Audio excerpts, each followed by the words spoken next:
Pierre Poilievre's campaign begins. Bold push for victory on August 18th by-election. Pierre Poilievre has officially launched his campaign for the upcoming August 18th by-election in the Alberta riding of Battle River, Crowfoot.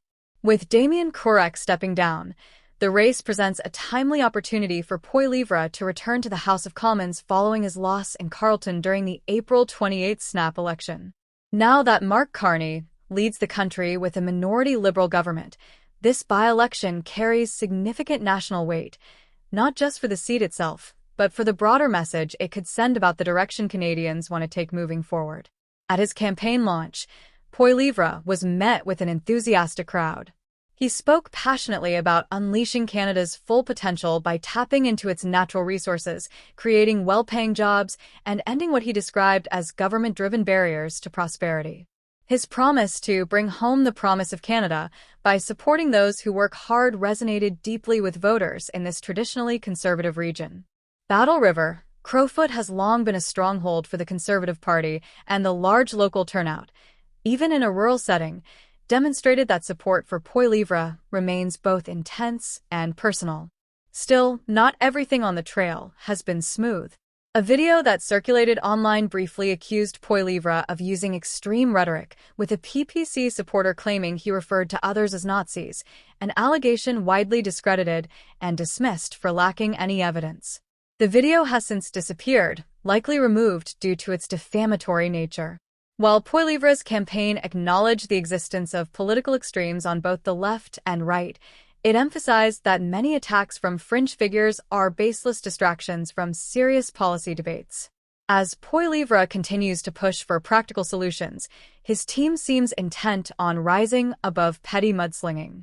On a broader level, much of Poilievre's messaging has been centered on the economic uncertainty now gripping the nation.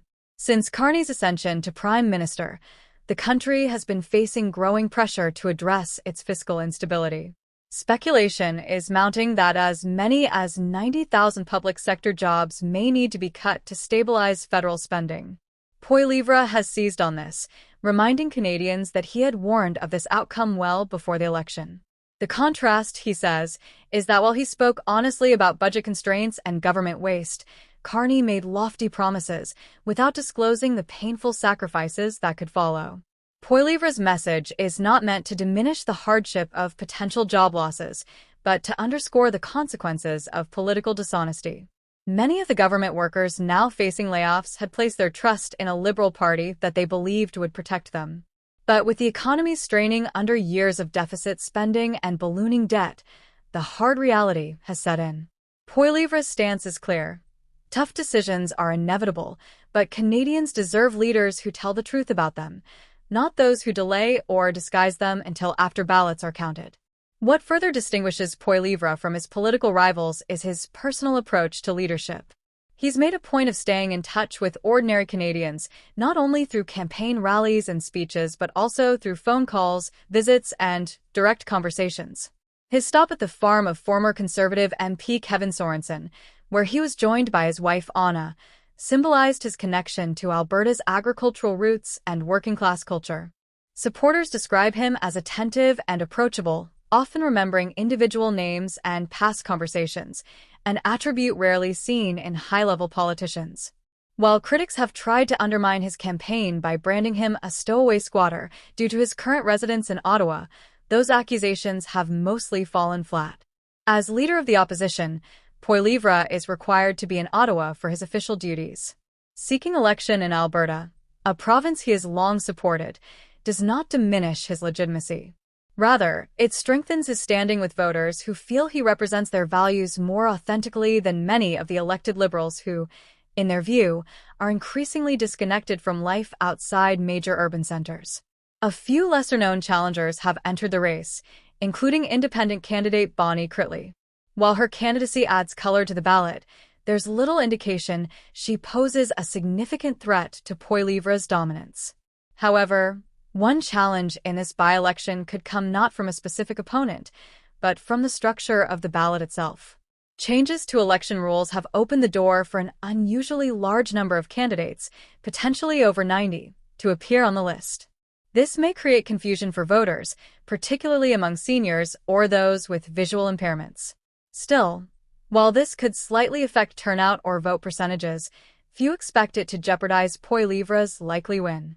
There was even a humorous moment in the campaign when a satirical post online suggested that Justin Trudeau might run in Battle River, Crowfoot. While obviously not true, the joke landed because it tapped into the perception of how out of touch Trudeau and the Liberal Party are with rural and Western Canadians. The image of Trudeau trying to campaign in a riding where he's deeply unpopular only highlighted the growing political and cultural divide between Ottawa's ruling class and the everyday lives of people in small-town Canada. Beyond all the campaign activity, Poilievre's message has remained steady. Canada needs accountability, discipline, and leaders who are willing to face the country's challenges head-on. Whether it's fighting inflation, addressing housing shortages, or cutting red tape for energy projects, Poilievre's appeal lies in his willingness to say what many Canadians are thinking, even when it's not politically convenient. He doesn't shy away from uncomfortable truths, and he doesn't offer easy solutions. Instead, he offers a plan rooted in economic realism and personal responsibility. The August 18th by-election is more than just a chance for Poilievre to return to Parliament. It's a litmus test for the nation. Will voters, in one of the most reliably conservative ridings, reaffirm their support for his leadership and vision? Or will they be swayed by other voices, offering promises without the burden of results? For Poilievre, this campaign is an opportunity to reignite his platform, re-establish himself as a strong opposition leader, and build the momentum needed to challenge the Liberals more broadly in the months to come. In the meantime, Poilievre continues to engage his growing supporter base. He recently thanked his online community for helping his platform reach over 10,000 subscribers, using his video updates not just to campaign, but to open a direct channel of communication with Canadians across the country. Encouraging discussion, feedback, and political participation, his tone remains firm but respectful, insisting that politics doesn't have to be a game of slogans, but a dialogue between citizens and leaders. As Election Day nears, the stakes grow higher, and for Poilievre, this race is as much about restoring representation as it is about reclaiming trust.